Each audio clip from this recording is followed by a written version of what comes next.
Hello everyone, कैसे हैं आप सब लोग। फिजिक्स क्लासेस में आप सभी लोगों का स्वागत है। तो चलिए शुरू करते हैं आज का टॉपिक, जो कि बेस है इलेक्ट्रॉनिक्स के पेपर में। ठीक है, क्लास 12 बीएससी फर्स्ट ईयर के साथ साथ कंपटीशन की तैयारी करने वाले बच्चों के लिए ये इंपॉर्टेंट है। ठीक है, रेक्टिफायर में कई सारे मैथमेटिकल डेरिवेशन आते हैं जो डायरेक्टली परीक्षाओं में एग्जाम में पूछ लिए जाते हैं। ठीक, तो चलिए शुरू करते हैं आज का टॉपिक।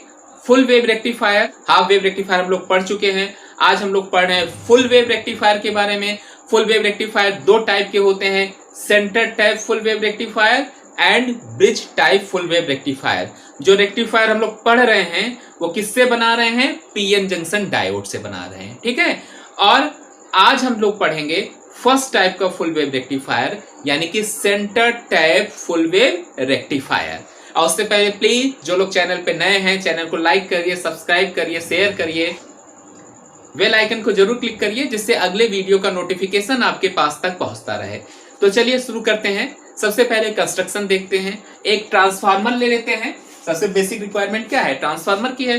ट्रांसफार्मर की प्राइमरी कॉइल पे हम लोग एसी इनपुट अप्लाई कर दिए हैं। प्राइमरी कॉइल पे क्या जोड़ दिया गया है? एसी इनपुट जोड़ दिया गया है। और सेकेंडरी कॉइल पे दो डायोड ले रहे हैं। सेकेंडरी कॉइल पे दोनों डायोड के पी सिरे डायरेक्टली जोड़ दिए गए हैं। देखिए यहाँ पे पहला डायोड है, इसका ये पी टाइप सेमीकंडक्टर है। पी को सेकेंडरी के ए पॉइंट से और दूसरे डायोड के पी को भी सेकेंडरी के बी पॉइंट से जोड़ दिया गया है। ये आपकी सेकेंडरी कॉइल है। ठीक है, और ये सेंटर टाइप है, तो सेंटर टाइप जहां पे हुआ है ट्रांसफार्मर में टैपिंग, उसको सी पॉइंट से यहाँ पे शो कर दिया गया है। दोनों डायोड के एन टाइप सेमीकंडक्टर को सेंटर टाइप से कनेक्ट किया गया है थ्रू द रेजिस्टेंस आर। ठीक है, दोनों डायोड के एन टाइप सेमीकंडक्टर, देखो ये दोनों डायोड है और रेजिस्टेंस आर के जरिए किस पे जाके कनेक्ट है? सेंटर टैपिंग वाले पॉइंट पर, यानी कि सी पॉइंट पे कनेक्ट है। ठीक, कंस्ट्रक्शन क्लियर हो गया? कैसे बनावट है, बहुत सिंपल सी डिजाइन है इसकी। अब आगे चलते हैं, इसकी वर्किंग देखते हैं। सबसे पहले सपोज करो पॉजिटिव हाफ साइकिल आ रही है। तो पॉजिटिव हाफ साइकिल आ रही तो हमने क्या माना कि शुरुआत में ए आपका पॉजिटिव हो जा रहा है और बी आपका निगेटिव हो जा रहा है। और एक बार पोलैरिटी कंफर्म हो जाए कि किधर की तरफ पॉजिटिव मान रहे हैं, किधर की तरफ निगेटिव साइकिल मान रहे हैं, तो दूसरा काम क्या है कि चेक करो कि डायोड है वो फॉरवर्ड बायसिंग में है कि रिवर्स बायसिंग में है। तो डायोड D1 चेक करिए। डायोड D1 पे पॉजिटिव कनेक्ट है, यानी कि कौन सी बायसिंग में हो गया? फॉरवर्ड बायसिंग में हो गया। और फॉरवर्ड बायसिंग मतलब कौन सी स्टेज है? ऑन स्टेज में है। और ये डायोड डी के पी टाइप के D2 के पी टाइप पे क्या लगा है? नेगेटिव, यानी कौन सी बायसिंग में है? रिवर्स बायसिंग में है। और रिवर्स बायसिंग मतलब कौन सी स्टेज है? ये ऑफ स्टेज है। ठीक है, अब ये नीचे वाला रास्ता तो बंद हो गया है, तो करंट कैसे फ्लो करेगी? ए से चलेगी डायोड D1 पे, ए से D1 पे, D1 से यहाँ पे आई। अब नीचे वाला रास्ता तो बंद है ना, क्योंकि ये रिवर्स बायस में है। रिवर्स बायसिंग में ऑफ स्टेज है, तो जब यहाँ करंट पहुंचेगी तो इसके पास दो रास्ते हैं। एक रास्ता इधर जाता है, एक रास्ता इधर जाता है। इधर वाला रास्ता बंद है, तो करंट किधर मुड़ जाएगी? इधर मुड़ जाएगी। फिर रेजिस्टेंस आर पे आएगी, आर से होते हुए फिर यहाँ पे पहुंचेगी सी पॉइंट से, और सी पॉइंट से कहाँ चली जाएगी? ए पॉइंट के ऊपर। यानी नीचे वाला भाग अभी ये इतना जो है वर्क नहीं कर रहा, क्योंकि डायोड D2 कौन सी स्टेज में है? ऑफ स्टेज में है, रिवर्स बायस की कंडीशन में है। ठीक है, तो हमको करंट मिल गई ए D1 से कहां गई थी? आर से सी पर, सी से वापस ए पे चले आई। आपका एक पूरा पाथ कंप्लीट हो गया, करंट हमको मिल गई। अब जब अगली हाफ साइकिल आएगी तो ये ऊपर वाला निगेटिव हो जाएगा और नीचे वाला पॉजिटिव हो जाएगा। अब कंडीशन बदल जाएगी, ये रिवर्स बायसिंग में हो जाएगा और ये फॉरवर्ड बायसिंग में हो जाएगा। D1 कौन सी बायसिंग में हो जाएगा? रिवर्स बायसिंग में चला जाएगा, या रिवर्स बायस हो जाएगा। और D2 फॉरवर्ड बायस हो जाएगा। अब हमको D2 की वजह से करंट मिलेगी, D1 की वजह से नहीं मिलेगी। अब ये रास्ता बंद हो गया ना, ऊपर वाला रास्ता बंद हो गया। क्यों? क्योंकि रिवर्स बायसिंग है, तो इधर से करंट का फ्लो नहीं होगा। अब करंट कहां से चलेगी? बी पॉइंट से चलेगी। कहां पे चलेगी? D2 में आएगी।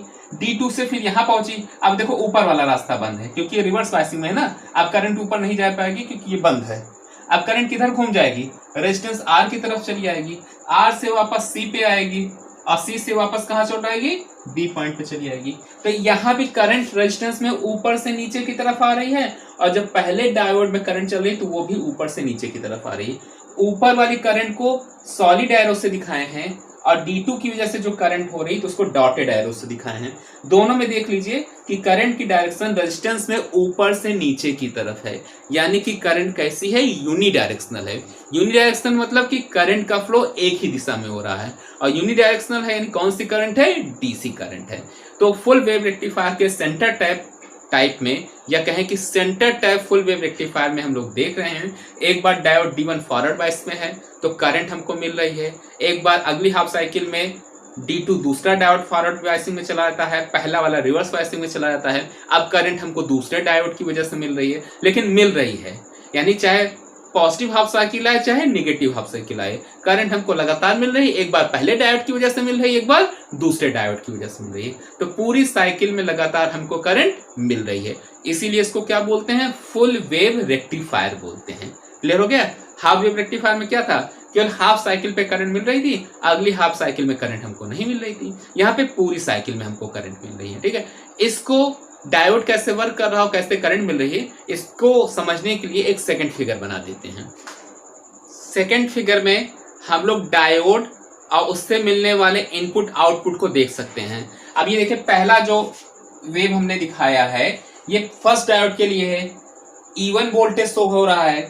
ये सेकेंड डायोड के लिए रहे E2 वोल्टेज, और ये फाइनल आउटपुट है, तीसरा फिगर जो हमारा तीसरी वेव है, ये आउटपुट करंट को शो कर रहा है। अब देखिए, जब पहली हाफ साइकिल में ऊपर की तरफ क्या था, आपका पॉजिटिव था, और उस समय दूसरा डायोड आपका क्या था, रिवर्स बायसिंग में था, यानी कि नेगेटिव साइकिल से शो किए हैं। और इस समय हमको जो करंट मिल रही थी वो I1, यानी कि पहले डायोड D1 की वजह से करंट है, उसको I1 शो कर दे रहे हैं। फिर अगली हाफ साइकिल में पहला वाला रिवर्स बायसिंग में था, यानी उधर की तरफ नेगेटिव साइकिल गई थी, और डायोड D2 पे पॉजिटिव हाफ साइकिल थी, यानी कि वो फॉरवर्ड बायसिंग में था। और उस समय हमको जो करंट मिल रही थी D2 की वजह से मिल रही थी, और इसको हम लोग क्या मान ले रहे हैं, I2 मान ले रहे हैं। फिर अगली साइकिल में फिर ऊपर वाला आपका पॉजिटिव हो जा रहा था, आपका D1 फॉरवर्ड बायसिंग में हो जा रहा था, D2 पे नेगेटिव साइकिल आ रही थी, वो रिवर्स बायसिंग में हो जा रही थी, और करंट हमको क्या मिल रहा था, I1 की वजह से मिल रहा था। फिर प्रोसेस रिपीट करेगा, अगली बार फिर D1 की तरफ नेगेटिव हाफ साइकिल जाएगी, वो रिवर्स बायसिंग में, D2 की तरफ फॉरवर्ड बायसिंग बनेगा, यानी पॉजिटिव साइकिल आएगी, और करंट I2 मिलेगी। करंट की जो पीक वैल्यू है इसको I0 से शो किया गया है। ठीक है, तो यहाँ पे हम लोग देख सकते हैं कि कैसे पहले डायोड और दूसरे डायोड पे पॉजिटिव और नेगेटिव साइकिल आ रही है, और हमको कब D1 की वजह से करंट मिल रही है और कब हमको D2 की वजह से करंट मिल रही है। ठीक है, तो ये हमारी centre type full wave rectifier की वर्किंग थी। ठीक है, इसके मैथमेटिकल टर्म्स या मैथमेटिकल एनालिसिस के बारे में अगली क्लास में डिस्कस करेंगे। आज के लिए बस इतना ही, मिलते हैं नेक्स्ट क्लास में अगले वीडियो के साथ। वीडियो देखने के लिए आप सभी का धन्यवाद।